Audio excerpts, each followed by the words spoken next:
2024, 500 billion. Pinalitan, sinalaula, hindi siya kumibo. Kabinete niya, DBM, hindi kumibo. 2025, 473 billion. Sinalaula ng Kongreso, ng 19th Congress. Hindi siya kumibo. Inirmahan niya pa rin. Maliban sa 26 billion na kanyang binito.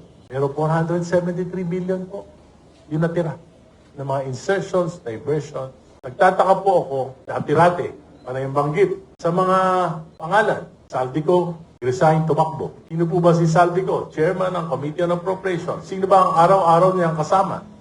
Sino ba ang kasama niya nagpaplano? Speaker Martin Romualdez. At lahat ng 3 taon na ito, sino ba ang katuwang ng Kongreso, ng Kamara? Sino ba ang Senado? Binabanggit lagi si Senate President Chis Escudero. Pero ngayon po, tahimik na rin. So ano ibig sabihin nito? Gusto siguro makalimutan ng bayan ang pinakamalaking kasaysayan ng pagnanakaw sa kaban ng bayan. Kung tatahimik tayo, kung makakalimutan ito. Pero after 2 years, nanakawan tayo ulit.